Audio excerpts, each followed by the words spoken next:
الحمد لله وكفى وسلام على عباده الذين اصطفى خصوصا على سيد الرسل وخاتم الأنبياء نشهد أن لا إله إلا الله وحده لا شريك له ونشهد أن محمدا عبده ورسوله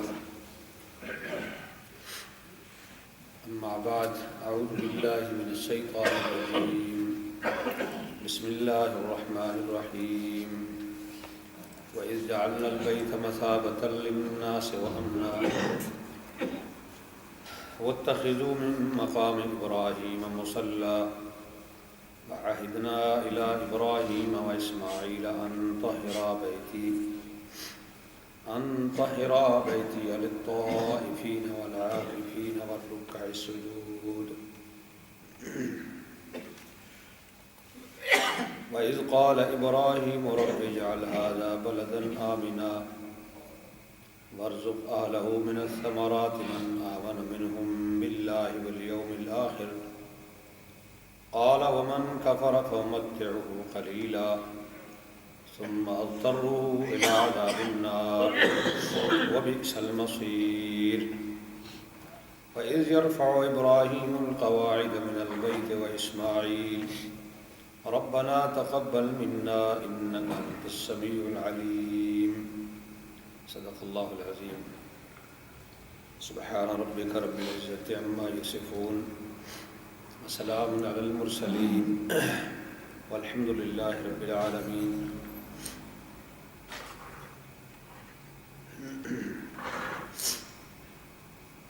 ان آیات میں یہ بتایا جا رہا ہے کہ بیت اللہ کو ہم نے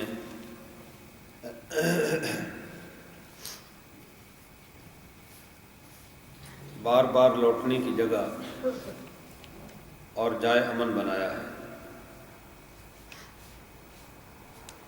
بیت اللہ کی خصوصیات میں سے یہ دو بڑی اہم خصوصیات ہیں.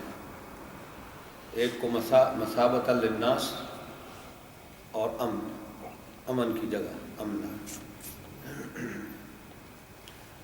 اور یہ خاص فضیلت صرف بیت اللہ کو حاصل ہے.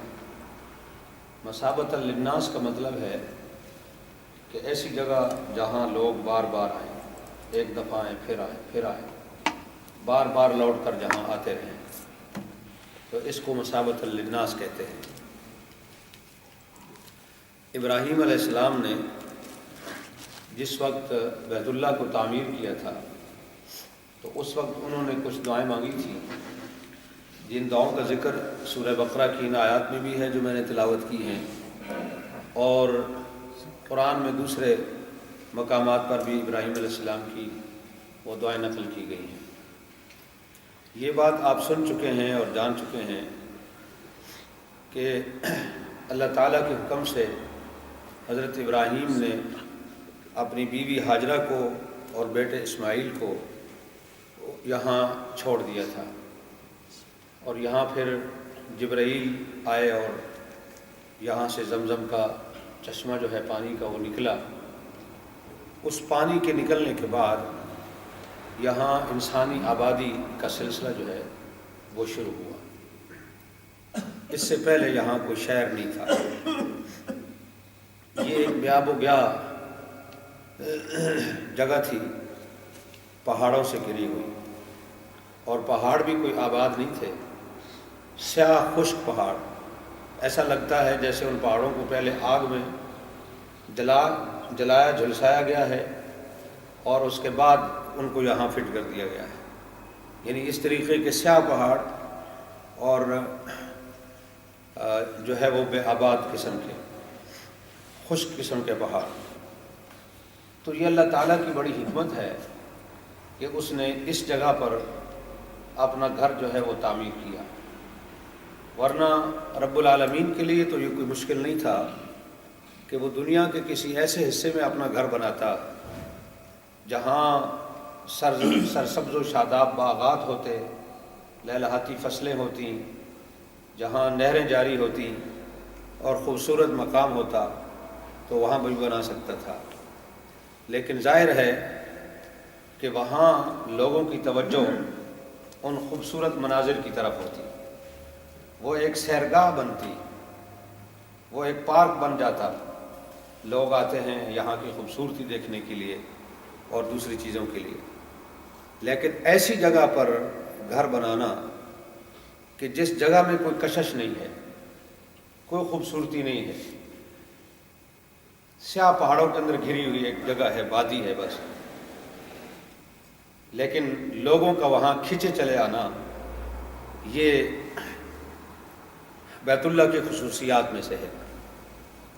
ہمیشہ یہ مرجع خلائق بنا رہے اور لوگ بار بار اس کی طرف جاتے اور لوٹنے کے آرزومند رہیں، یہ مثابۃ للناس ہے۔ کوئی آدمی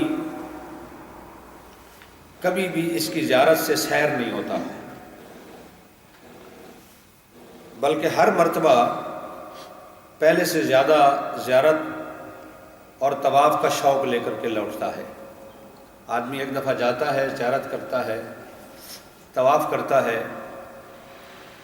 تو واپس آتا ہے تو وہاں سے واپسی پر اس کا ارادہ یہ نہیں ہوتا کہ میں نے یہ یہاں آ چکا ہوں، اب میں دوبارہ آنے کی ضرورت نہیں ہے، بلکہ وہ یہ خواہش لے کر کے واپس آتا ہے کہ موقع ملا تو پھر آؤں گا، اور پھر وہ جاتا ہے۔ وہ زندگی میں بار بار جاتا ہی رہتا ہے اور ہر دفعہ یہ خواہش لے کر لوٹتا ہے کہ پھر آؤں گا۔ تو یہ صرف بیت اللہ کی خصوصیت ہے۔ دنیا کے بہترین سے بہترین مناظر جو ہیں ان کو بھی اگر آپ دیکھتے ہیں، ایک دفعہ دیکھا کسی خوبصورت جگہ کو، کسی تاریخی ہسٹوریکل مقام کو، ایک دفعہ دیکھا، دو دفعہ دیکھا، 5-7 مرتبہ دیکھنے کے بعد پھر دل نہیں کرتا کہ اب بار بار اسی جگہ پر ہم جائیں، پھر آدمی ڈھونڈتا ہے کہ کسی نئی جگہ پر جانا چاہیے۔ لیکن یہ بیت اللہ کی خصوصیت ہے، مکہ کے اندر نہ کوئی خوشنما سینری ہے اور نہ وہاں کوئی پہنچنا آسان ہے، پیسے لگتے ہیں اور ٹھیک ٹھاک خرچہ ہوتا ہے، اور یہ بھی نہیں ہے کہ آدمی کوئی کاروبار کا ارادہ رکھتا ہو کہ چلے جاؤں گا اور کوئی کاروبار کروں گا اور کچھ منافع ملے گا، کوئی مال کما لوں گا، یہ چیز بھی نہیں ہوتی۔ تو خوشنما سینری بھی نہیں ہے، پہنچنا بھی مشکل ہے، اخراجات بھی زیادہ ہیں، منافع کمانے کا بھی کوئی معاملہ نہیں ہے، لیکن اس کے باوجود جو ہے انسان بار بار جانے کا شوق رکھتا ہے اور اس کی طبیعت جو ہے وہ کبھی سیر نہیں ہوتی۔ تو اس کو کہا کہ اذ جعلنا البیت مثابۃ للناس، ہم نے اپنے اس گھر کو لوگوں کے بار بار لوٹنے کی جگہ بنا دیا ہے، لوگ بار بار آتے ہیں۔ دوسری چیز یہ فرمائی اذ جعلنا البیت مثابۃ للناس وامنا، ہم نے اس کو جائے امن بنایا ہے اور حکم دیا کہ اسے قتل و قتال سے اور انتقام سے بالا تر رکھے۔ یہ بات یہاں بڑی جاذب نظر ہے اور بڑی سوچنے کی ہے۔ اگر آپ ابراہیم علیہ السلام کی دعاؤں کو پڑھیں قرآن میں جو اس موقع پر انہوں نے مانگی ہیں، تو ان میں سے سب سے جو پہلی دعا ہے وہ کیا ہے؟ حدیث میں آتا ہے کہ جب آپ بیت اللہ پہ آپ کی نظر پڑے تو پہلی نظر جب پڑے اور جو آپ دعا مانگے تو وہ دعا قبول ہوتی ہے۔ آپ لوگ جاتے ہیں تو کیا میں پوچھ سکتا ہوں آپ کیا دعا مانگتے ہیں جب پہلی نظر آپ کی پڑتی ہے؟ میرے خیال میں یہ دعا آپ نے کبھی نہیں مانگی ہوگی جو ابراہیم علیہ السلام نے مانگی۔ ان کی بہت ساری دعائیں یہاں ذکر کی گئی ہیں، لیکن ان کی دعاؤں میں پہلی چیز یہ ہے رب اجعل ھذا البلد آمنا، اے اللہ اس شہر کو امن والا بنا دے۔ امن مانگا ابراہیم علیہ السلام نے اس شہر کے لیے، اور اللہ نے کہا کہ جعلنا البیت مثابۃ للناس وامنا، ہم نے ابراہیم کی اس دعا کو قبول کر لیا اور ہم نے اس شہر کو جائے امن بنا دیا۔ تو ابراہیم علیہ السلام نے جو پہلی دعا مانگی وہ امن کے لیے تھی۔ یہ بات اس چیز کی نشاندہی کرتی ہے کہ امن کی نعمت اللہ تعالیٰ کی تمام نعمتوں میں سے سب سے افضل نعمت ہے۔ جو انسان کو اللہ نے دنیا میں نعمتیں دی ہیں ان نعمتوں میں سے امن سب سے بہترین نعمت ہے۔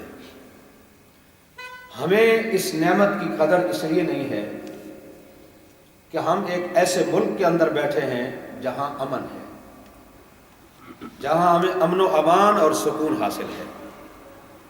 امن کی قدر اس سے پوچھیے کہ جو بدامنی میں اپنی زندگی گزار رہے، جہاں وہ نماز پڑھنے کے لیے، عید کے لیے، جمعے کی نماز کے لیے مسجد میں جاتے ہیں تو مسجد کے دروازے پر پولیس کا پہرا ہوتا ہے۔ گورنمنٹ کی حفاظت کے بغیر نمازی ڈرتے ہیں مسجد میں جا کر نماز پڑھنے سے۔ اور بچہ گھر سے دودھ لینے کے لیے نکلتا ہے تو ماں پیچھے سے دعا مانگتی ہے کہ اللہ سلامتی سے واپس آ جائے۔ اعتبار نہیں ہوتا کہ وہ آئے گا، اس لیے کہ کہیں سے کوئی گولی آ سکتی ہے جو اسے اڑا سکتی ہے اور اس کی زندگی کا چراغ گل ہو سکتا ہے۔ کتنے لوگ ہیں جو مارے جا رہے ہیں اور انہیں یہ پتہ نہیں کہ ہمیں کیوں مارا جا رہا ہے، انہیں اپنے گناہ کا پتہ ہی نہیں، کوئی غلطی ہے نہیں اور وہ مارے جا رہے ہیں۔ مرنے والوں کو نہیں پتہ بلکہ مارنے والے کو ہی نہیں پتہ کہ میں اسے کیوں مار رہا ہوں۔ اس کے دماغ میں ایک چیز فیڈ کر دی گئی ہے کہ بس تم نے بم پھینکنے ہیں، تم نے گولیاں برسانی ہیں، تم نے لوگوں کو مارنا ہے۔ یہ بات ایک اس کے دماغ میں بٹھا دی گئی ہے اور روبوٹ کی طرح بس وہ چل رہا ہے اور لوگوں کو مار رہا ہے۔ تو مارنے والے کو بھی پتہ نہیں کہ میں لوگوں کو کیوں قتل کر رہا ہوں، انہوں نے غلطی کیا کی۔ تو یہ جو بدامنی ہے یہ بہت بڑی لعنت ہے، اور امن جو ہے یہ بہت بڑی نعمت ہے۔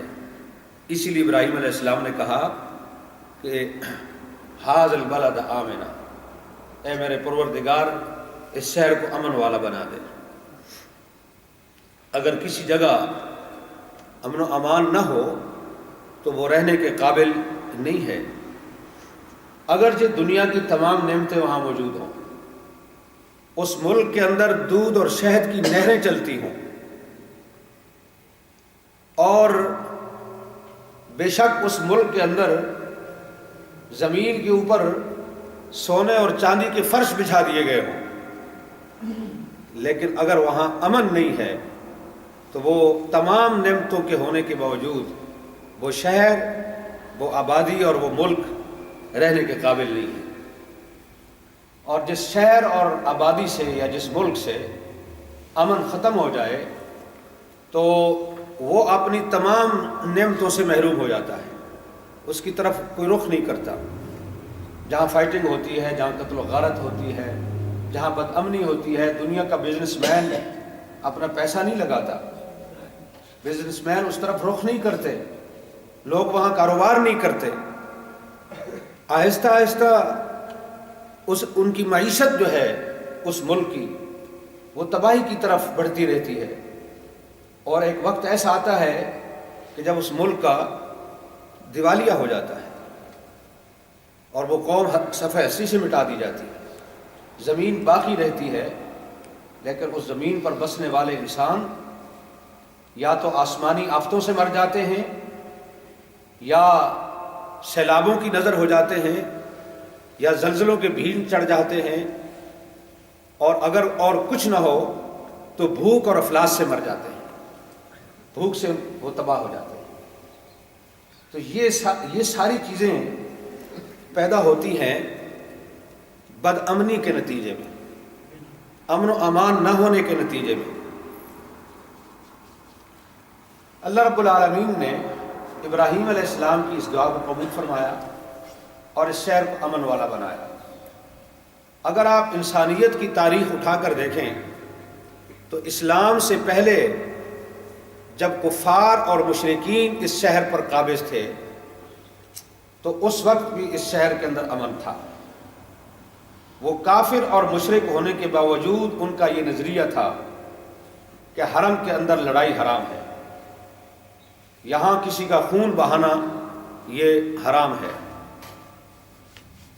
اور آپ جانتے ہیں کہ جاہلیت عرب کے دور میں اگر کسی قبیلے کا کوئی قتل ہو جاتا تو پھر سینکڑوں اور ہزاروں سال تک اس قتل کا انتقام چلتا رہتا تھا۔ قاتل قبیلے کا آدمی ملا، انہوں نے پکڑ کے مار ڈالا، اب انہوں نے ان کا مار ڈالا، پھر انہوں نے ان کا مار ڈالا، تو یہ سلسلہ چلتا رہتا تھا۔ اور لیکن اگر ان کے باپ کو بھی کسی نے قتل کر دیا ہے اور وہ حرم کے اندر آ گیا ہے تو وہ اس سے انتقام نہیں لیتے تھے، وہاں اپنے باپ کے قاتل کو بھی وہ ہاتھ نہیں لگاتے تھے۔ تو ابراہیم علیہ السلام کی دعا کو اللہ نے دو طریقے سے قبول کیا، ایک تکوینی طور پر اور ایک تشریعی طور پر۔ تشریع یعنی شریعت کے لحاظ سے بھی اس کو امن کی جگہ قرار دیا، اور تکوینی لحاظ سے یعنی اللہ تعالیٰ نے اندرونی طور پر خود اپنی طرف سے ایسے انتظامات کر دیے کہ یہ شہر جائے امن رہے۔ اب ایک شخص بت پرست ہے، کافر اور مشرک ہے، اس کو کیا لگے کہ بیت اللہ کی حفاظت کی جائے یا حرم کی حفاظت کی جائے، لیکن بد عقیدہ، ظالم، کافر، مشرک ہونے کے باوجود اس کے دماغ میں یہ بات کس نے بٹھا دی کہ بیت اللہ کا احترام کرنا ہے اور حرم کی حدود کو جو ہے وہ اس کے اندر بدامنی پیدا نہیں کرنی، اس کے امن کو برقرار رکھنا ہے۔ تو یہ تکوینی انتظامات تھے جو اللہ تعالیٰ کی طرف سے کیے گئے، اور شرعی لحاظ سے پچھلی آسمانی کتابوں میں اور شریعتوں میں بھی یہ حکم دیا، اور قرآن مجید کے اندر بڑی تفصیل کے ساتھ یہ حکم دے دیا کہ یہ شہر اور یہ حرم امن والی جگہ ہے، یہاں پر قتل و قتال منع ہے اور حرام ہے، قیامت تک کے لیے حرام ہے۔ رسول اللہ صلی اللہ علیہ وسلم نے بڑے بھرپور طریقے سے فتح مکہ کے دن بھی اس کا اعلان فرمایا، اور حضور علیہ الصلوۃ والسلام نے یہ کہا ممکن ہے کہ حرم میں لڑائی کرنے کے لیے کوئی شخص میرے اس واقعے کو دلیل بنائے کہ محمد صلی اللہ علیہ وسلم نے بھی تو لڑائی کی تھی اور انہوں نے بھی مکہ فتح کیا تھا، لہذا ضرورت کے وقت یہاں لڑائی ہو سکتی ہے۔ ہو سکتا ہے کوئی اس بات کو دلیل بنا لے تو تم ان کو بتا دینا، ان تک میری یہ بات پہنچا دینا کہ اللہ تعالیٰ نے صرف آج کے دن کے لیے، اور وہ بھی پورا دن نہیں، دن کے کچھ حصے کے لیے اللہ نے اس شہر کی حرمت جو ہے وہ اٹھائی اور مجھے اس کی اجازت دی، میرے لیے حلال کیا، اور فتح ہونے کے بعد اللہ تعالیٰ نے وہ حرمت دوبارہ قائم کر دی، اور اب قیامت تک یہ حرمت برقرار ہے، اور کسی کو اس شہر میں حدود حرم میں قتل و قتال کی اور لڑائی کی اور خون ریزی کی اجازت نہیں۔ رسول اللہ صلی اللہ علیہ وسلم جب فتح مکہ کے لیے آئے، آپ نے کوئی خون نہیں بہایا، آپ نے مکہ میں داخل ہونے سے پہلے ہی یہ اعلان کر دیا تھا، اور آپ کی فوج کے جو مختلف کمانڈر تھے ان کو باقاعدہ اللہ کے پیغمبر نے یہ ہدایات دے دی تھی کہ قتل و غارت نہیں کرنی، لوٹ مار نہیں کرنی، اور یہاں تک ان کو بتا دیا کہ جو فلاں کے گھر داخل ہو جائے اس کو بھی امن ہے، جو فلاں کے گھر داخل ہو جائے اس کو بھی امن ہے، جو فلاں جگہ پر چلا جائے اس کو بھی امن ہے، جو بیت اللہ کے اندر مسجد حرم میں داخل ہو جائے اس کو بھی امن ہے۔ تو یہ سارے یہ جو امن کی آپ بات کر رہے تھے، یہ اسی لیے تھا کہ کہ مسلمانوں کے اندر جذبہ انتقام نہ ابھرے کہ کل انہوں نے ہمیں مارا تھا اور ہمیں یہاں سے نکالا تھا، آج ہمیں موقع ملا ہے تو اب ہم ان کا قیمہ بنا دیں۔ تو رسول اللہ صلی اللہ علیہ وسلم نے یہ ہدایات دی لڑائی سے پہلے،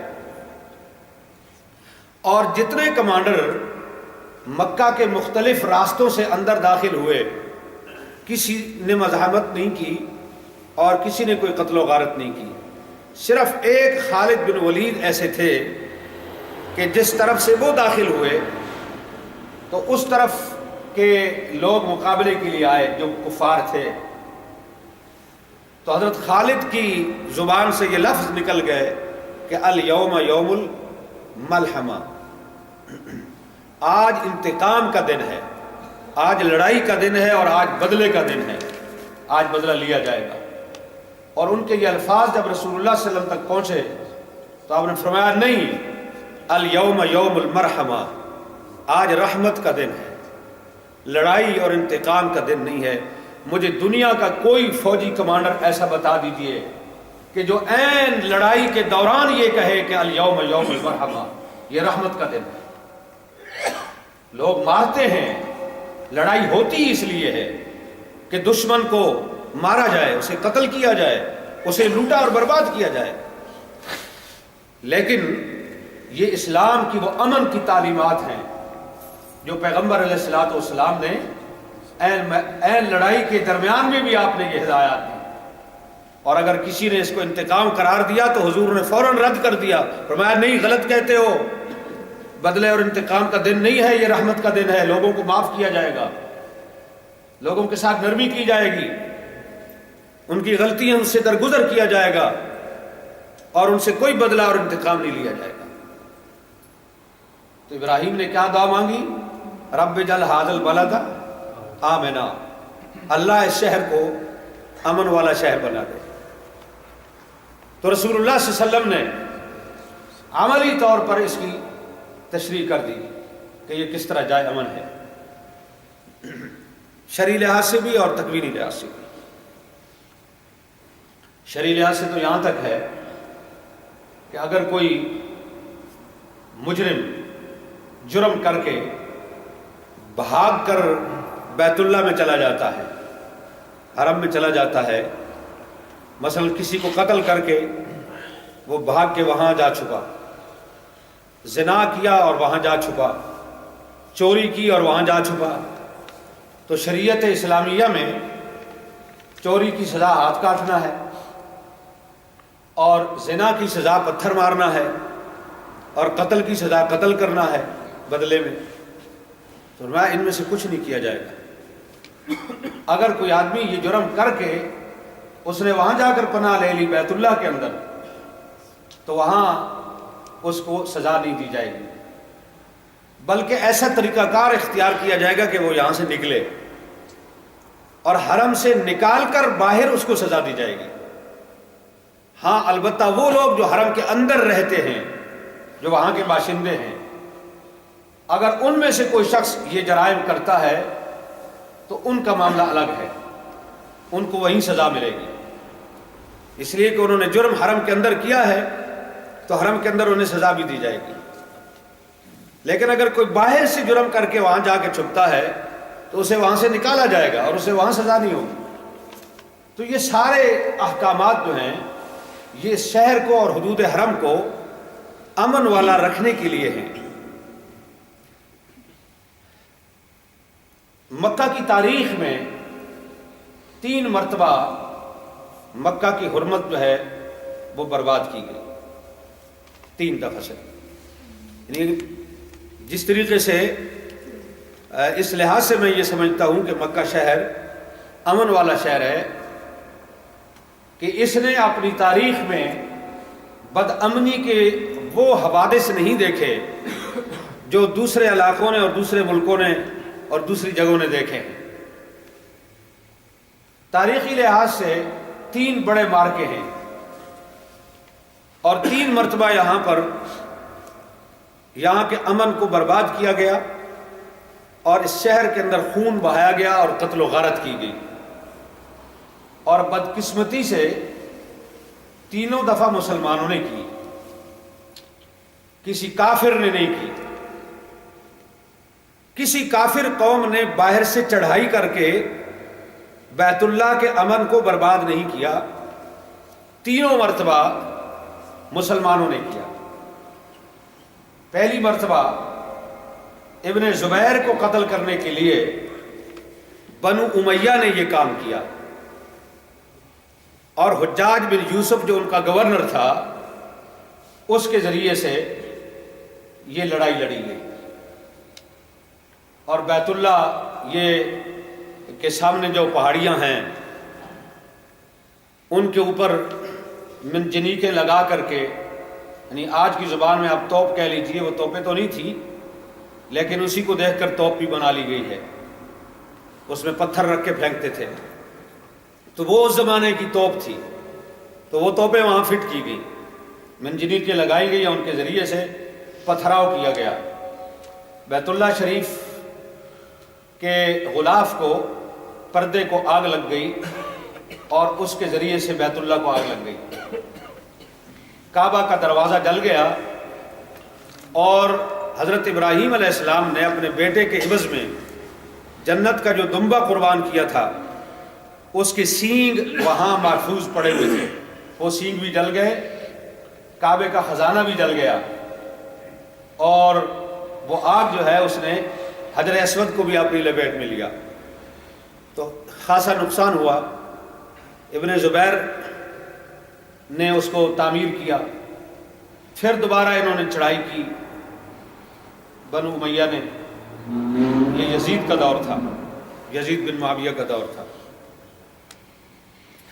اس وقت بھی چڑھائی کی، اور بعد میں عبد الملک کے زمانے میں حجاج نے بعد میں کی.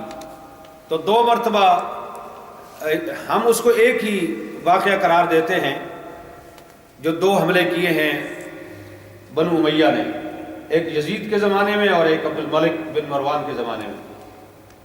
تو یہ مسلمان تھے جنہوں نے بیت اللہ کے اندر قتل و غارت کی. ابن زبیر کا اقتدار ختم کرنے کے لیے، وہ کہتے ہیں نا جی حکومت نے رٹ قائم کرنی ہوتی ہے، تو اپنی رٹ قائم کرنے کے لیے تو انہوں نے بیت اللہ کے اندر بدامنی پھیلائی. دوسری مرتبہ کرامتہ نے، یہ بھی ایک فرقہ گزرا ہے مسلمانوں میں، تو یہ بڑے لڑاکے تھے، بڑے بہادر تھے، بڑے جری تھے، بڑے لڑاکی قسم کے لوگ تھے. تو دوسری مرتبہ انہوں نے کی، یہ بھی ایک سیاسی جنگ تھی. اور تیسری مرتبہ، یہ کوئی بہت دور کی بات نہیں ہے، آل سعود نے تیسری مرتبہ یہ کارنامہ انجام دیا، جن کی آج کل حکومت ہے عرب میں، حجاز پر، سعودی خاندان. تیسری مرتبہ انہوں نے یہ کام کیا. ترکوں کی حکومت تھی، خلافت، اور ترکی حکمران کو وہاں سے نکالنے کے لیے اور خلافت پر قبضہ حکومت پر کرنے کے لیے تیسری مرتبہ انہوں نے لڑائی کی. اور مکہ کی گلیوں کے اندر خون بہایا گیا، قتل و خون ریزی کی گئی، اور مکہ کی حرمت کو پامال کیا گیا. تو تاریخ میں یہ 3 واقعے ایسے ملتے ہیں، ورنہ جب سے یہ بنا ہے اب تک. اور یہ کب سے بنا؟ تاریخی روایات کے لحاظ سے آدم علیہ السلام سے 2000 سال پہلے فرشتوں نے اس کو بنایا. پھر جب آدم علیہ السلام آئے انہوں نے بنایا، اور پھر طوفان نوح کے اندر یہ طوفان کی نظر ہوا اور اس کی دیواریں گر گئیں. اس وقت چھت نہیں ہوتی تھی بیت اللہ کے اوپر، صرف دیواریں ہی تھیں، دیواریں ہی ہوتی تھی. تو مٹی آئی ادھر ادھر سے سیلابوں سے بہہ کر کے، اور یہاں مٹی کا ایک ٹیلا بن گیا. تو پھر تیسری مرتبہ ابراہیم علیہ السلام کو حکم ہوا کہ آپ دونوں باپ بیٹا مل کر کے اس کی تعمیر کریں. ابراہیم علیہ السلام دراصل بیت اللہ کے بانی نہیں ہیں، وہ تیسرے معمار ہیں. حضرت ابراہیم سے پہلے 2 مرتبہ بیت اللہ تعمیر ہو چکا تھا، اور ابراہیم سے پہلے جو انبیاء گزرے ہیں وہ باقاعدہ یہاں حج کرتے رہے اور آتے رہے اور طواف کرتے رہے. پھر ابراہیم علیہ السلام نے بنایا. ابراہیم علیہ السلام کے بنانے کے بعد ایسا کبھی نہیں ہوا کہ بیت اللہ شریف زمین سے ہمیشہ مٹ گیا ہو، اس کا نام و نشان ختم ہو گیا ہو۔ اس کے اندر تعمیریں ہوتی رہی، اکھاڑ پچھاڑ ہوتی رہی، وہ سارا سلسلہ چلتا رہا، آج تک جاری ہے، لیکن پھر ایسا کبھی نہیں ہوا جیسے نوح علیہ السلام کی طوفان میں اس کے ساتھ ہوا تھا۔ تو میں یہ گزارش کر رہا ہوں کہ ابراہیم علیہ السلام نے یہ دعا مانگی، رب اجعل ھذا البلد آمنا، اے اللہ اس جگہ کو امن والا بنا دے، اور اللہ رب العالمین نے اس کو تکوینی لحاظ سے بھی جائے امن بنایا، وجعلنا البیت آمنا، اور تشریعی لحاظ سے، شریعت کے لحاظ سے بھی یہ حکم دے دیا کہ یہ جائے امن ہے، اور یہاں اتنا امن ہے کہ انسان تو انسان ہے، تم کسی جانور کا شکار بھی نہیں کر سکتے، اس کی حدود میں جانوروں کو بھی امن ہے۔ تو جہاں جانوروں کو امن ہے، کیا وہاں انسانوں کے لیے بدامنی ہوگی؟ تو یہ جائے امن قرار دیا گیا۔ دوسری دعا ابراہیم علیہ السلام نے یہ مانگی، وارزق آلہ من الثمرات من آمن منہم باللہ والیوم الآخر، یہاں کے رہنے والوں کو رزق عطا فرما دے، اس لیے کہ یہ بیاب و گہا خشک پہاڑ اور وادیاں ہیں، یہاں زراعت نہیں ہو سکتی، یہاں نہریں نہیں ہیں، یہاں پانی کا انتظام نہیں ہے کہ کوئی کھیتی باڑی کی جا سکے، اور مشکل مقام ہے، یہ پتہ نہیں لوگ یہاں بزنس باہر کے لوگ کریں گے نہیں کریں گے، لہذا میں یہ دعا کرتا ہوں کہ وارزق آلہ من الثمرات من آمن منہم باللہ، یہاں کے رہنے والے مومنین جو ہوں، اہل ایمان، ان کے لیے رزق کا انتظام کر دے، اور پھلوں کا رزق دے، میووں کا رزق دے، مختلف فروٹ ان کو عطا کر۔ اور اس دعا کا منشا یہ تھا کہ یہ چیزیں یہاں پیدا نہ ہوں، پیدا تو باہر کہیں اور ہوں، لیکن وہ یہاں آئیں ان کے کھانے پینے کے لیے، روزی کا سامان باہر سے آئے، لیکن ساتھ شرط یہ لگائی کہ من آمن منہم باللہ والیوم الآخر، جو مومن ہو اس کو یہ رزق دینا۔ اللہ نے کہا نہیں، من کفر، جس نے کفر کیا اس کو بھی دوں گا۔ ابراہیم علیہ السلام نے ایمان کی شرط کیوں لگائی؟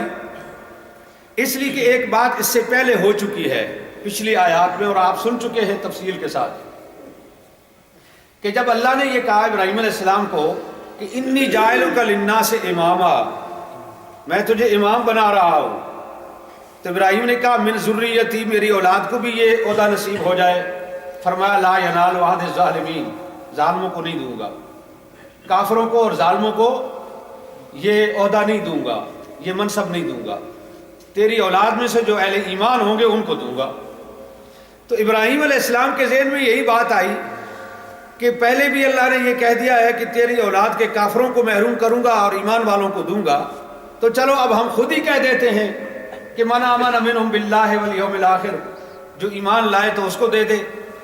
فرمایا نہیں، وہ حکومت کی اور خلافت کی بات تھی، اس لیے وہاں ہم نے کہا کہ ہم نہیں دیں گے، یہ رزق کا معاملہ ہے، تو جس کو ہم نے پیدا کیا ہے رزق تو ہم نے اس کو دینا ہے۔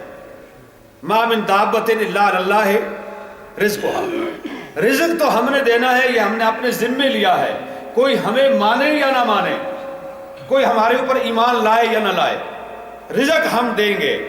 اور اے ابراہیم، آپ کی اولاد میں سے جو لوگ کافر ہوں گے ان کو بھی دیں گے، اور جو مکہ کے اندر جو کافر ہوں گے ہم ان کو بھی دیں گے۔ قال ومن کفر فامتعه قلیلا ثم اضطره الى عذاب النار، دنیا کا یہ جو تھوڑا سا ساز و سامان ہے، دنیاوی زندگی کا جو نفع ہے، یہ تو ہم ان کو دیں گے، البتہ آخرت کا معاملہ الگ ہے، وہاں اضطروا الى عذاب النار، پھر انہیں دوزخ کی طرف لے جایا جائے گا، وہ ہم آخرت میں کریں گے، لیکن یہاں ہم ان کو محروم نہیں کریں گے، یہاں ان کو رزق جو ہے وہ دیا جائے گا۔ تو ابراہیم علیہ السلام نے اس پہلی بات کے اوپر اس کو قیاس کیا تھا۔ لکھا ہے علماء نے کہ ان الامام، اصل میں کافر جو ہوتا ہے یا جو ظالم ہوتا ہے اس کو منصب خلافت نہیں دیا جا سکتا، جو اللہ نے کہا کہ انی جاعل فی الارض خلیفہ، انسان کو بناتے وقت کہ میں انسان کو بنا رہا ہوں اور زمین میں میں اس کو اپنی خلافت دوں گا، تو یہ خلافت اور نیابت رب العالمین کی جو ہے یہ صرف اہل ایمان کا حصہ ہے، ظالموں کا نہیں ہے۔ اور یہ کہہ دیا گیا کہ ان الامام یکون اہل العدل والاحسان، جو حکمران ہے وہ نیکی کرنے والا اور عدل کرنے والا ہوگا۔ جو اہل عدل ہوں گے اور جو اہل احسان ہوں گے، جو دوسروں کے ساتھ اچھائی کرنے والے ہیں، ان کو یہ حق ہے کہ وہ حکمرانی کریں اور وہ خلافت کے منصب پر آئیں۔ اور اسی لیے نبی صلی اللہ علیہ وسلم نے حکم دیا کہ لا ینازع الامر اہلہ، کہ جو اس عہدے کا حقدار ہے، جو مستحق ہے، اس کے ساتھ لڑائی نہ کی جائے، اس کے ساتھ تنازع نہ پیدا کیا جائے۔ وہ حدیثیں آپ کے ذہن میں ہوں گی جن میں یہ کہا کہ اگر ایک کالے رنگ کا حبشی غلام جس کے ناک اور کان کٹے ہوئے ہوں، اگر وہ بھی تمہارے اوپر امیر بنا دیا جائے تو تم اس کی اطاعت کرو، اس لیے کہ وہ صاحب ایمان ہے۔ اگر وہ صاحب عدل ہے، وہ صاحب احسان ہے، تو تمہیں اس کی اطاعت کرنی ہے۔ اور یہ بھی حکم دیا کہ جب ایک خلیفہ کی بیعت ہو جائے یا اس کا الیکشن ہو جائے ایک کا، اور اس کے مقابلے میں پھر دوسرا دعویٰ لے کے کھڑا ہو جائے تو فقتلوہ، اس دوسرے کو قتل کر ڈالو، اس کو مارو۔ اور حضرت عمر نے، میں نے پچھلے جمعے میں غالباً یہ اشارہ کیا تھا کہ جو 6 آدمیوں کی کمیٹی حضرت عمر نے بنائی تھی کہ میرے بعد ان میں سے کسی کو خلیفہ بنا لینا، تو وہ 6 آدمی بڑے جلیل القدر صحابہ تھے، بڑے اعلیٰ مرتبے کے صحابی تھے وہ، لیکن حضرت عمر نے کہا کہ ان میں سے جب ایک کی بیعت ہو جائے اور دوسرا دعویٰ لے کے کھڑا ہو جائے تو اس کو قتل کر دینا۔ اب ظاہر ہے جس دوسرا دعوے دار کون ہو سکتا ہے؟ وہ تو صحابہ کا زمانہ تھا، ظاہر ہے کوئی صحابی ہی ہوگا نا۔ تو حضرت عمر نے کہا مار ڈالو اس کو، صحابی کی جان قیمتی نہیں، ملک کا امن و امان قیمتی ہے۔ یہ ہے اس جعلنا البیت مثابۃ للناس امنا، ان کی لڑائی سے پبلک کے اندر بدامنی آئے گی، ملک کے اندر عدم استحکام آئے گا۔ کاش کہ ہمارے مسلمان حکمران ایک پاکستان کے نہیں، پوری دنیا کے جہاں جہاں مسلمان حکمران ہیں، جو حاکم بنتا ہے وہ یہ اپنے ذمے طے کر لیتا ہے کہ اب پبلک کے اوپر زیادتی اور ظلم کرنا میرا حق بن چکا ہے۔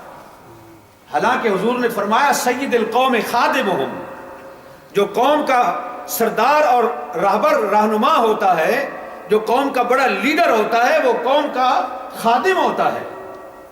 یہ عہدے ملتے ہیں لوگوں کی خدمت کرنے کے لیے، اپنے آپ کو مخدوم بنانے کے لیے، اپنی خدمت لینے کے لیے نہیں، لوگوں کی خدمت کرنے کے لیے یہ عہدے ملتے ہیں۔ ہماری پاکستان کی ہسٹری میں سویلین جتنے بھی آئے ہیں حکمران، جہاں تک میں نے پاکستان کی تاریخ کا مطالعہ کیا ہے، مجھے تو ایک بھی ایسا نہیں لگتا کہ جو قوم کا خیر خواہ اور ملک کا خیر خواہ ہو۔ لیاقت علی خان سمیت اس کے جو کرتوت ہیں اگر وہ لائے جائیں سامنے، مر گئے ہیں لوگ، مردے گڑے اکھاڑنے نہیں چاہیے۔ تو سول حکمران جتنے بھی آئے ہیں مجھے نہیں لگتا کہ کوئی ایسا تھا۔ البتہ مارشل لا جب لگتا رہا، فوجی لوگ آتے رہے، تو کہتے جی یہ جمہوریت کے خلاف ہے مارشل لا کا آنا، اور یہ اچھی چیز نہیں ہے، نہیں ہوگی۔ ہم بھی اس سے اتفاق کر لیتے ہیں، لیکن پاکستان کے تمام حکمرانوں میں صرف 2 حکمران ایسے نظر آتے ہیں کہ جو ملک اور قوم کے خیر خواہ تھے، ایک ایوب خان اور دوسرا ضیاء الحق۔ ایوب نے اسلام کے خلاف بہت سارے اقدامات کیے جن سے ہمیں اتفاق نہیں ہے، لیکن اس نے کچھ ایسے کام کیے جو ملک کے مفاد میں تھے، ملک کو ترقی کی راہ پر اس نے لگایا۔ آج تک جن ڈیموں سے ملک فائدہ اٹھا رہا ہے اور پاکستانی قوم فائدہ حاصل کر رہی ہے اسی کے بنائے ہوئے۔ تو ملک کو ترقی کے راستے پہ اس نے لگایا فوجی حکمران ہونے کے باوجود۔ دوسرا شخص ضیاء الحق تھا جو آیا مارشل لا کے طریقے سے آیا، لیکن اس نے عملی طور پر یہ کوشش کی کہ ملک کو اسلام کے راستے پر گامزن کیا جائے۔ وہ جو کر سکتا تھا، یقیناً جو اوپر بیٹھا ہوتا ہے سارا کچھ اس کے ہاتھ میں نہیں ہوتا. نیچے جو بیوروکریسی ہوتی ہے، سول بیوروکریسی اور فوجیوں کی، آرمی کی، تو یہ جتنی بیوروکریسی ہوتی ہے یہ سارا ان کے ہاتھ میں ہوتا ہے معاملہ. وہ جو صدر یا وزیر اعظم بنتا ہے سب کچھ اس کے اختیار میں نہیں ہوتا. تو اس نے، میں سمجھتا ہوں کہ بہت سارے اقدامات اس شخص کے ایسے تھے کہ جو قابل تعریف ہیں. نمازوں، سرکاری محکموں کو نمازوں کا پابند بنایا اور نمازوں کی طرف لگایا. وہ یہی کر سکتا تھا. اب اگر کوئی پڑھتا ہے نہیں پڑھتا تو اس کی مرضی، لیکن اس نے موقع دیا سرکاری ملازمین کو کہ تمہاری نماز ضائع نہ ہو، یہاں تک کہ تمہاری جمعے کی نماز ضائع نہ ہو. تفسیر قرآن کے سیٹ لائبریریوں میں، آرمی کے اندر، کالجوں میں، یونیورسٹیوں میں اس نے پہنچائے حکومت کے خرچے کے اوپر. اور عورتوں کے سر پہ دوپٹہ اس نے ڈالا. یہ بہت سارے اچھے اقدامات تھے جو اس شخص نے کیے. اور سب سے بڑا کارنامہ جو تھا ان کا وہ یہ تھا، شاید اس کی طرف لوگوں کی نظر نہ ہو، میں نے پچھلی جو میں بات کی، لیکن شاید کچھ حضرات بات سمجھے نہیں. روس کو جو شکست دی ہے، روس کے خلاف جو لڑائی لڑی ہے، بظاہر مجاہدین نے لڑی ہے، لیکن در حقیقت وہ ضیاء الحق نے لڑی ہے. مجھے بشارت کے وہ الفاظ یاد ہیں، غالباً اس کا ضیاء الحق کا سالہ تھا وہ. اس نے کہا ہم جا رہے تھے طیارے میں بیٹھے ہوئے، اور جب دریائے آمو کے اوپر سے ہمارا جہاز گزر رہا تھا، ہم روس جا رہے تھے، لڑائی سے پہلے کی بات ہے. تو وہاں سے ہمارا طیارہ گزر رہا تھا تو ضیاء الحق نے اپنی مونچھوں کو تاؤ دیا اور اس نے کہا بشارت بات سنو، میں اس سفید ریچھ کو دریائے آمو کے اندر غرق کر دوں گا. اور پھر لڑائی تو بعد میں شروع ہوئی، جہاد تو بعد میں شروع ہوا، اور وہ سفید ریچھ جو ہے دریائے آمو میں ہمیشہ کے لیے غرق ہو گیا. پچھلے جمعے جو میں نے بات کی تھی وہ یہ نہیں تھی کہ روس کے خلاف لڑائی کوئی غلط تھی. اس وقت میں یہ بات بتا رہا تھا کہ ہم لوگ کچھ ایسے فیصلے کرتے ہیں جو فیصلے اچھے ہوتے ہیں، اچھا کام ہوتا ہے، لیکن نتائج کے لحاظ سے وہ ہمارے لیے اچھے ثابت نہیں ہوتے. روس کا ٹوٹنا دراصل امریکہ کی حکمرانی کا اعلان تھا. آج وہ پوری دنیا پہ حکمران ہے. اگر روسی قوت یا روس نہیں کوئی اور قوت موجود ہوتی، دوسری کوئی سپر پاور موجود ہوتی، تو یقیناً اقتدار کے تمام اختیارات ایک ہاتھ کے اندر نہ آتے، وہ تقسیم ہوتے اور دنیا کو اس سے فائدہ ہوتا. تو میں یہ گزارش کر رہا ہوں کہ ہماری پاکستان کی ہسٹری میں ضیاء الحق کے کارنامے ظاہر ہے کہ کچھ اچھے نہیں بھی ہیں، لیکن ہم کریڈٹ دیں گے کہ جتنے بھی حکمران آئے ہیں ان میں یہ بہتر شخص تھا. اور اسی طرح ایوب خان کے بہت سارے کارنامے اچھے نہیں ہیں، لیکن ہم کریڈٹ دیں گے اسے کہ اس نے کچھ کام ملک و ملت کے مفاد میں کیے. تو یہ جو قرآن کریم نے اور شریعت اسلامیہ نے آپ کے سامنے ایک قاعدہ رکھا ہے، وہ کیوں رکھا ہے؟ وہ اسی لیے رکھا ہے، حکومت تو کوئی بھی کر سکتا ہے، کسی شخص کو آپ بٹھا دیں، بچہ سب کا بھی حکومت کر گیا ہے. اور جب یہ کیا نام ہے، یہ جو مغل بادشاہ تھا اکبر، جلال الدین اکبر، تو وہ کتنی عمر تھی اس کی جب وہ اقتدار پہ بیٹھا؟ بچہ تھا وہ. لوگوں نے بچوں کو بٹھا کر کے، عورتوں کو بٹھا کر کے لوگوں نے حکمرانیاں کی ہیں. حکومت کرنے والے پیچھے ہوتے تھے اور خلاف تخت پہ بیٹھنے والے کوئی اور ہوتے تھے. لیکن اصول دیا ہے شریعت نے کہ ان الامام یکون اہل العدل والاحسان، مسلمانوں کے اقتدار کا حق صرف اس شخص کو حاصل ہے جو اہل عدل ہو اور اہل احسان ہو. ظالم کو، فاسق فاجر کو، اما آل الفسق والجور فلیسوا لہ باہل، جو ظالم ہیں اور جو فاسق و فاجر ہیں وہ مسلمانوں پر حکمرانی کرنے کا حق شرعی لحاظ سے نہیں رکھتے. وقت بہت زیادہ ہو گیا ہے، اس میں اور بھی چیزیں تھیں، میں اس کو یہاں ختم کرتا ہوں بات کو. ابھی ذی الحجہ کا مہینہ جو ہے وہ شروع ہو رہا ہے انشاءاللہ تعالی، غالباً 25 کو پہلی ہوگی. تو ذی الحجہ کے جو پہلے 10 دن ہیں یہ بڑی عظمت والا مہینہ ہے. اس کے بارے میں رسول اللہ صلی اللہ علیہ وسلم نے فرمایا کہ ما من ایام العمل الصالح فیہا احب الی اللہ من ہذہ الایام، یعنی ایام العشر، یہ جو 10 دن ہیں ذی الحجہ کے پہلے، اللہ کے نزدیک ان سے بہتر کوئی دن نہیں ہے۔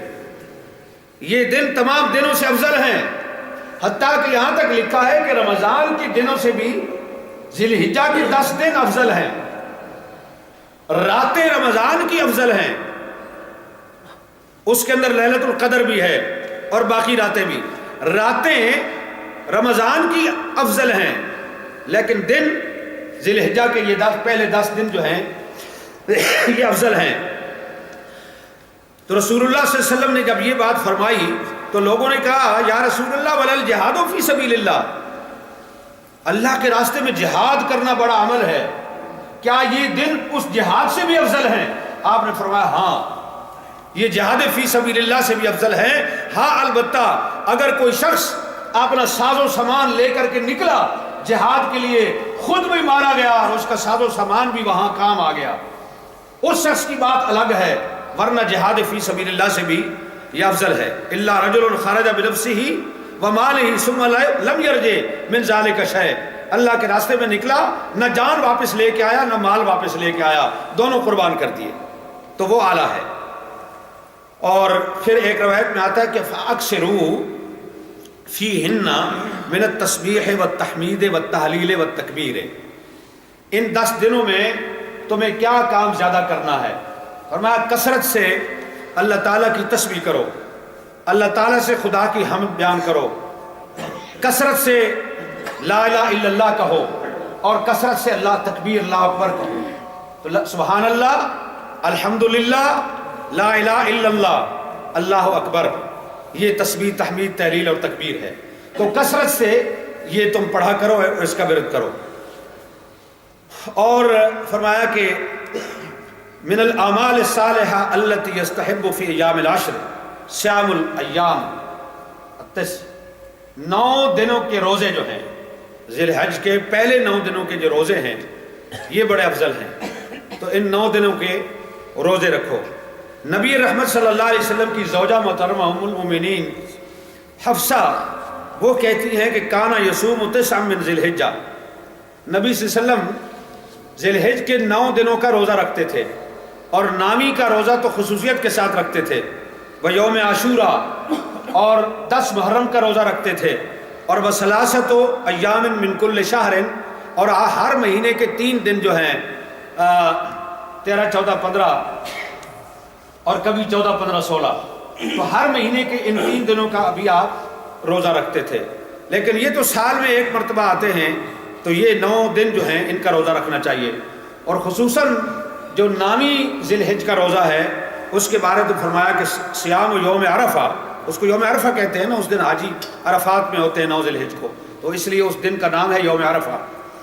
تو یوم عرفہ کا جو روزہ ہے نامی ذی الحجہ کا، جو حج کا دن ہے اس دن کا، تو انی احتسب علی اللہ ہے، نبی علیہ السلام نے فرمایا کہ میں اللہ پر یہ یقین رکھتا ہوں کہ ان یکفر السنۃ التی قبلہ والسنۃ التی بعدہ، کہ اللہ تعالیٰ اس روزے نامی کے روزے کے ذریعے سے 1 سال پہلے کے اور 1 سال بعد کے گناہ جو ہے وہ معاف کرے گا۔ اور میں ہمیشہ جب یہ حدیث بیان کرتا ہوں تو میں یہ جملہ کہا کرتا ہوں کہ گویا کہ 9 ذی الحج کا روزہ جو ہے یہ کم از کم تمہارے زندہ رہنے کے لیے 1 سال کی گارنٹی ہو گئی، کہ یہ جو کہا کہ 1 سال پہلے کے روزے معاف کروں گا اور 1 سال بعد کے، چلے پہلے کی بات تو ہو گئی، وہ تو گزر گیا سال، لیکن آئندہ سال کی بھی میں گناہ معاف کروں گا، تو آئندہ سال بندہ زندہ رہے گا اور گناہ کرے گا تو معاف ہوں گے نا، جب زندہ ہی نہیں ہوگا تو معافی کا کیا مقصد ہے؟ تو گویا کہ حدیث کے یہ الفاظ آپ کو ضمانت دیتے ہیں، تو دنیا کی زندگی لوگوں کو بڑی محبوب ہوتی ہے، چلو اسی لیے رکھ لیا کرو کہ چلے 1 سال کی گارنٹی ہی مل جائے۔ تو لہٰذا 9 ذی الحج کا روزہ جو ہے اس کے بڑے فضائل ہیں۔ نبی علیہ السلام نے صرف اس سال نہیں رکھا جس سال آپ نے حج کیا ہے، اس سال آپ نے نہیں رکھا، اور اسی سال نہیں رکھا تو اسی سال آپ کا انتقال ہو گیا، آپ اس دنیا سے رخصت ہو گئے، اور پچھلے سالوں میں آپ رکھتے رہے۔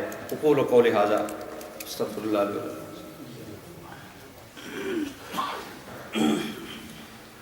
أعوذ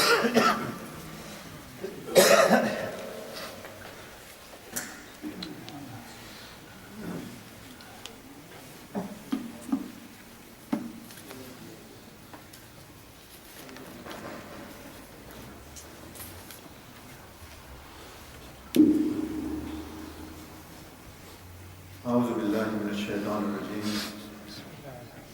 بسم الله الرحمن الرحيم. الحمد لله رب العالمين. الصلاة والسلام على سيدنا محمد وعلى آله وصحبه أجمعين. Respected brothers and sisters, Assalamu alaikum wa rahmatullahi wa barakatuh.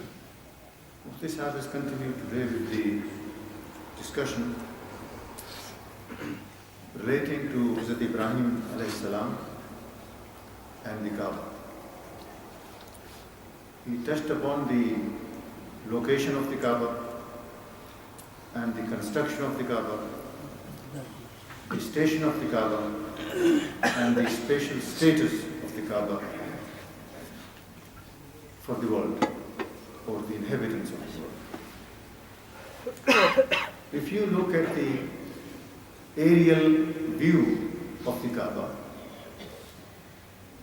it's amazing because there appears to be a valley, a special place surrounded by a range of mountains all around it, and this Kaaba is placed in the middle. And of course you have the city of Makkah surrounding it also. So it is indeed a special location. But the point is that what is the significance of this location? Why the Kaaba has not been constructed elsewhere? And of course we may raise the point that why was the last messenger, the universal messenger, why was he sent to Makkah? Why not anywhere else? So as I pointed out earlier, that the place of the Kaaba and the location of the Kaaba in Makkah is at the landmass on this planet Earth. And it was built by the first man, Hazrat Adam alayhi salam, who was also the first prophet of Allah subhanahu wa ta'ala, who was neither a Jew nor a Christian. The Holy Quran says that all the prophets and messengers of Allah subhanahu wa ta'ala were Muslims in complete submission to Allah subhanahu wa ta'ala. He built it. This is what the traditions tell us. History says that it was rebuilt on the same foundation by Hazrat Ibrahim alayhi salam and his son Ismail alayhi salam. So if you look at the geology of the earth today, you will find that the earth planets are scattered. The earth's continents are scattered. Because we have this phenomena of the continental drift, which means that all these continents are drifting away from each other by a few inches every year. But if you were to reverse the process, you will find that over a period of millions of years, these continents will join together and they will end up in one circular landmass. And you will find that right at the center of the landmass is the Kaaba, location of the Kaaba and location of the Makkah. So what is the significance? The significance is that the Kaaba is the first house, first building built for the worship of Allah subhanahu wa ta'ala, one God. And it is therefore intended for all humanity, right in the middle of the landmass, intended for all humanity.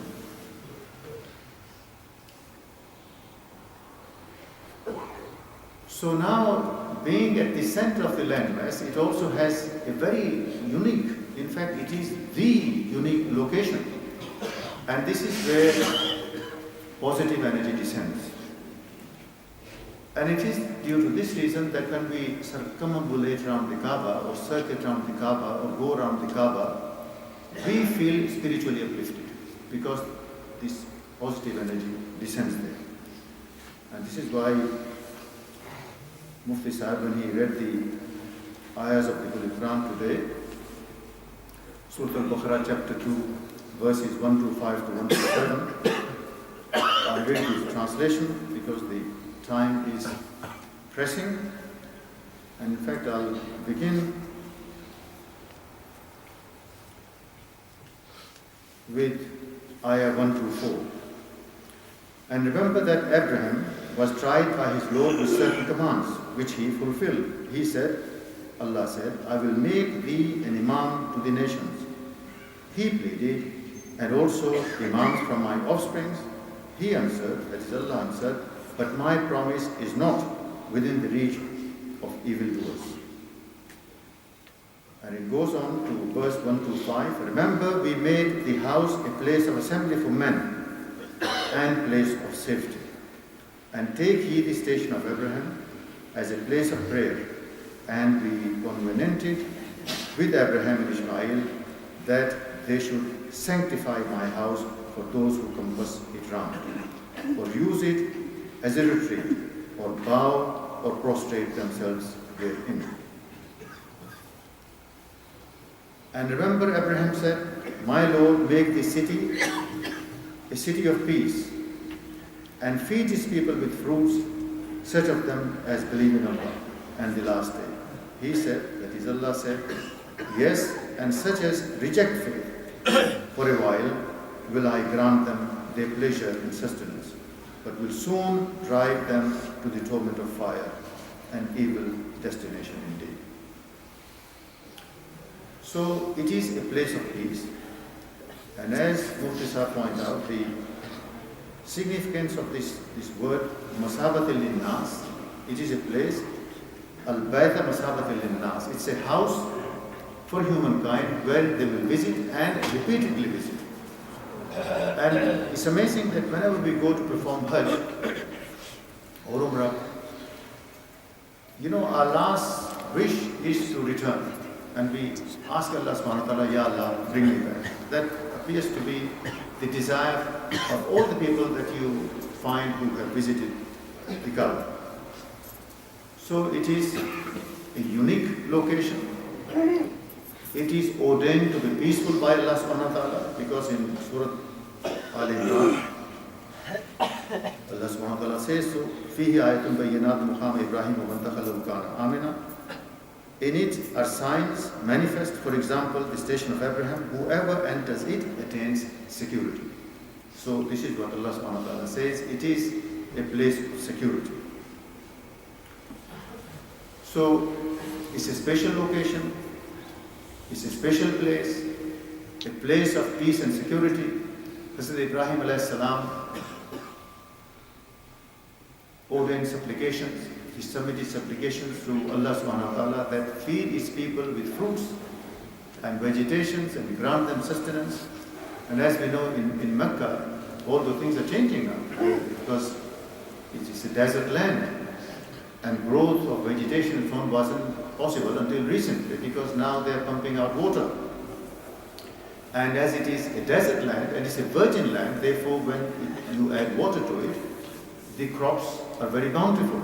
And in fact, they are quite huge and very nutritious. So that is changing also. So as Ibrahim alayhi salam, the supplication he made is being fulfilled by Allah subhanahu wa ta'ala in more ways than one.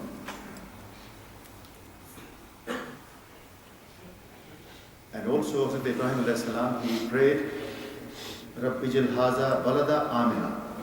My Lord, make this a city of peace. So amazingly enough, you visit Mecca and also Medina, and you find this peace within, because I find that it's not only peace without, it's not only the outside, but one feels peace within oneself, one feels peace spiritually also. So that peace is applicable in two ways. That is, one feels peace within spiritually, and one feels peace around oneself, that is, the people living there. And I also find, especially when visiting Medina, that you have a feeling of rahmah, Allah's blessing descending. That's a feeling that people, including myself, they notice that they do experience that.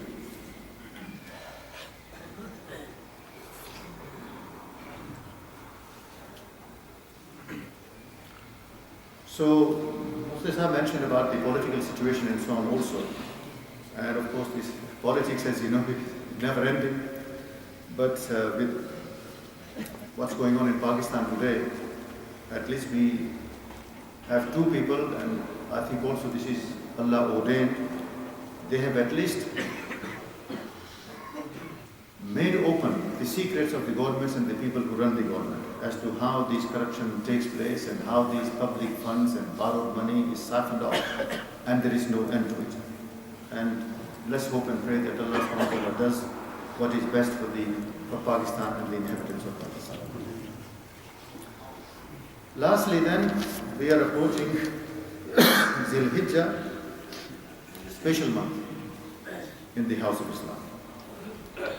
And very special, as Mufti Sahib pointed out, are the first 10 days, the Ashura. The days renowned to be more precious, more sanctified than even Ramadan. And as Mufti Sahib pointed out, that the nights of Ramadan are more bountiful and more blessed. But it's the days, as far as the days are concerned, these are the days of Zil Hijjah. So during these days, and especially the first 9 days, we should do tasbih, and the paramount kalimas of tasbih are Subhanallah, Walhamdulillah, wa la ilaha illallah, wallahu akbar. So make sure that we perform this tasbih and pronounce this tasbih. Alhamdulillah is full of blessing. And lastly, the fasting, if you can, the first 9 days, and especially the day of Arafah, very important because, as Mufti Sahib pointed out, and he in fact repeats this every year, I listen to him, that Allah subhanahu wa ta'ala guarantees that the sins of the previous year and the forthcoming year, He will forgive.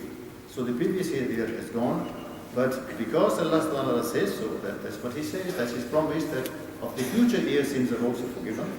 So that means that He grants you life for another year, inshallah. So, Zil Hijjah is about to begin. Let's prepare for Zil Hijjah. Let's prepare our zikr and tasbih and so on.